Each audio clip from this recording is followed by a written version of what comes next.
Okay, so this is a reading for the collective on April the 23rd, day after Earth Day, also just a couple of days into Sun sign Taurus. Just pulling some cards as to what is going on in the collective right now. The first card is going to be the overall situation. Bumblebee Jasper is all about trust, which is so interesting. It's really asking for us to trust right now in what's going on, that this stone is about bringing a new vibration in, that's stimulating a new level of reality. It's a moment of fertilization.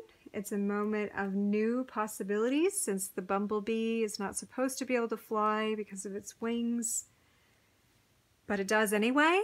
So that's the moment for us, is to trust the universe, knowing that we're moving to a different vibration of reality. So the next card I'm going to pull is, what is our biggest challenge right now? Citrine is the abundance card. So the biggest challenge might be money for a lot of people. It might be feeling abundant. This is also like our creativity with the world. So our creativity feels a little stifled, even though actually you might have more time to be creative. So the challenge is to actually do it, even though you're used to, a certain routine that you're not able to do right now. So the challenge is also that you might be spending too much while you're home. You might be worried about finances. This can also mean joy or play, childlike self. Citrine also represents healing the damaged child, the child self. So that could be a challenge or a concern for people or for the collective right now, is the child, whether it's actual children or the child's self. So the next card I'm going to pull is the underlying energies, the underlying signature of energies right now. Oh yeah, Peridot in this deck is emotional healing, emotional cleansing. So we're definitely in an emotional cleanse, a purge. It also frees the mind from envious thoughts or terrors. That's what the green is all about. It's transmutative and purifying. So there's a big detox going on. And it's also learning how to use energy wisely, learning how to rely on inner guidance, remember, and trusting. And that it's a powerful destiny coming in that has great integrity. And it also is like a personal protective energy.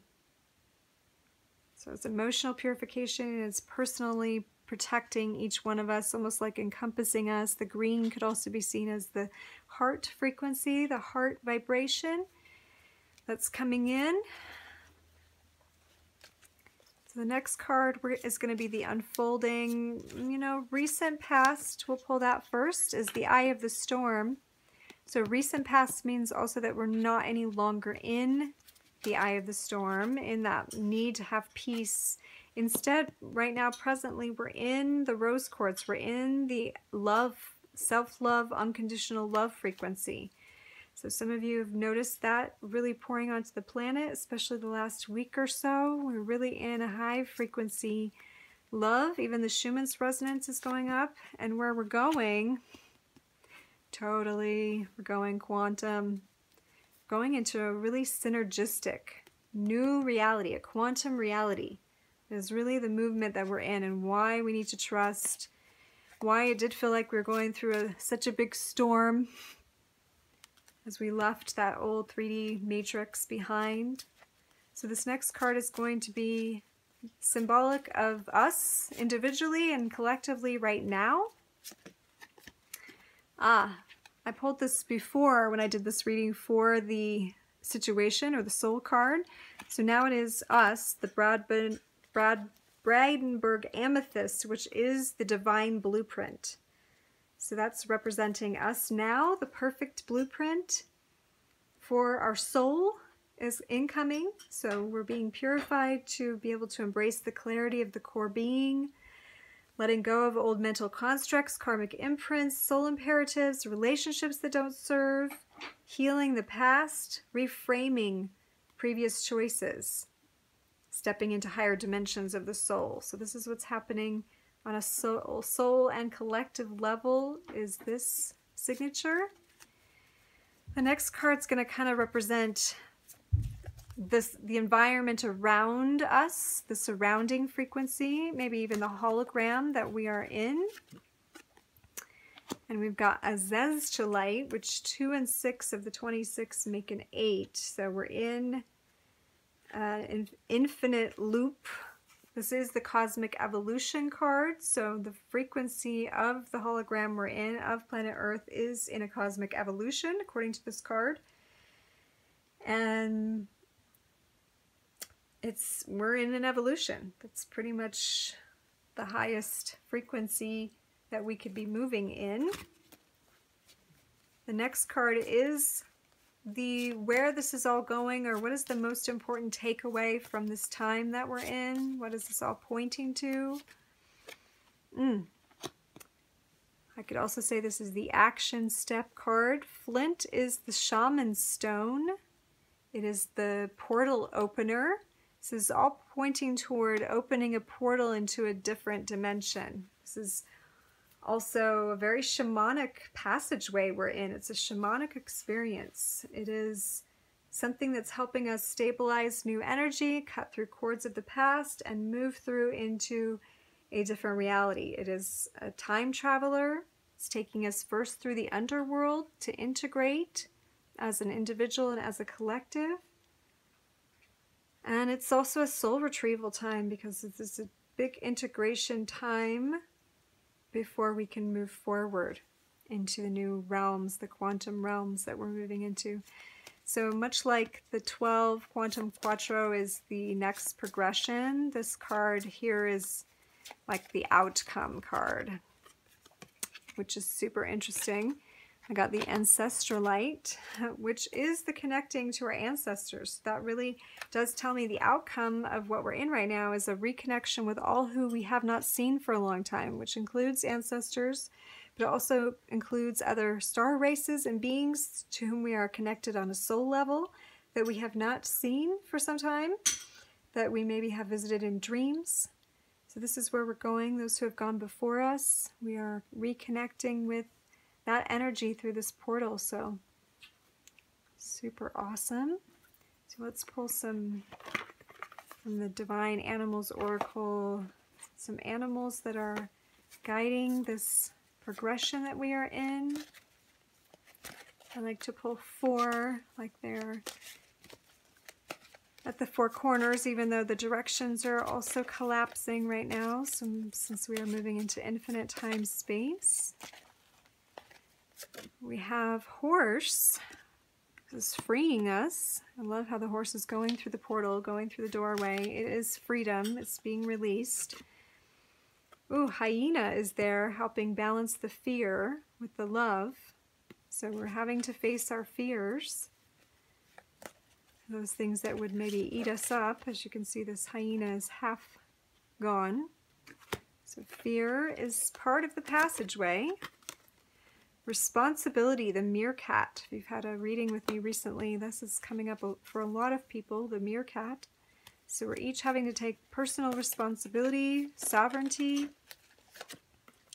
And then, interesting, we've got the fruit bat. The bat definitely has come up as a totem for this time. And in this particular deck, it is representative of kindness. So it's very interesting that it's associated with this virus at all. The story of the bat is about being kind. It also could be called a flying fox, but it's, I want to read the mythos here for the bat, because it feels significant. So, Princess Loyatogi was royalty from the Samoan Islands. She was sent to Tonga to become the second wife of the king of Samoa at the time. There was not a love match, as she was sent as part of a peace treaty through marriage between the kingdoms. Although sealing alliances through marriage was a common practice, often those wives were part of this kind of union were treated badly and looked down upon by the community.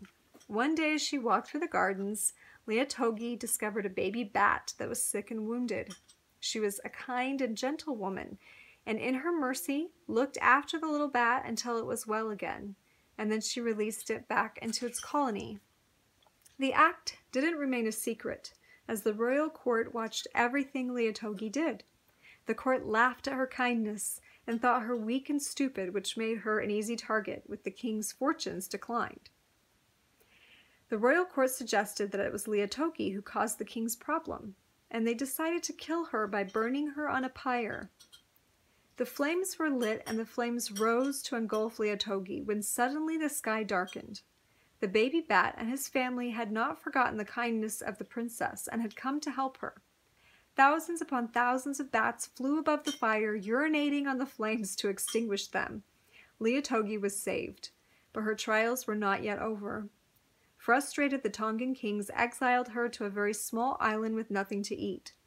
The island was completely barren, so the king and his court were sure Leotogi would soon starve.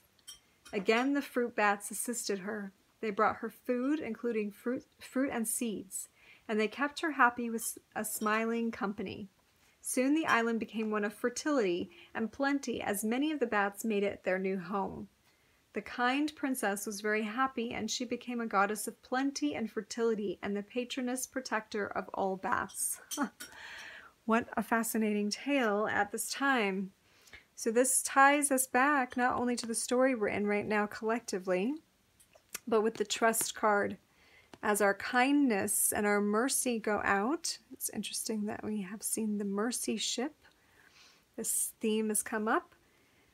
That as our kindness goes out and we care for those who need us, that kindness will be returned to us, and that actually the bat is the symbol of us moving into a more plentiful time, as long as we choose to see that. So that is pretty awesome. I'm just going to end with a couple of archetype cards. I'm going to say, how about the archetypes that we are moving away from and the ones we are moving into? So first, away from, what are being processed and purged for humanity? Interesting. So the Seeker card, in its shadow is the inability to commit to a path, and in its light is the thirst for wisdom and truth. So it's interesting, we're actually coming to the end of that we've been seeking, and that we are actually coming into a different reality where we're coming. Oh, this is another one where we're letting go, I think. Letting go of the saboteur. So in the shadow, self-destructive behavior or the desire to undermine. And in the light, highlights your fear of self-empowerment and the changes that it would bring to your life. So these are things that we're letting go of. It's funny that the Seeker often is self-sabotaging. So now we're going to move, what are we moving into? What archetypes are expressing? The Storyteller. Ooh, love it. The ability, in its shadow, making up tales, but in its light, the ability to experience and express life through stories and symbols. So isn't that interesting? In its shadow, even on the way to the light of the Storyteller, we might find ourselves with made-up stories. So what else? The Martyr. So let's see how this one comes up. So the shadow would be the addiction to self-pity, and the light would be learning the transcendent nature of service to oneself or a cause. Interesting. Learning the transcendent nature of service to oneself or a cause. I don't know that I'd call that a martyr, but that's the card that's coming up. And I feel like there's one more here. The Advocate. So in the shadow, embracing negative causes or committing to a cause for personal gain is, so this is also what we're moving away from, is the shadow, into inspiring you to put compassion into action, which is a cool way to end. Compassion in action is karuna in Tibetan, which is my son's name. and becoming an advocate for children, for animals, for new reality. I'm definitely resonant with that. So yeah, I hope that you have found some comfort in some of this. Sending you all love at this time.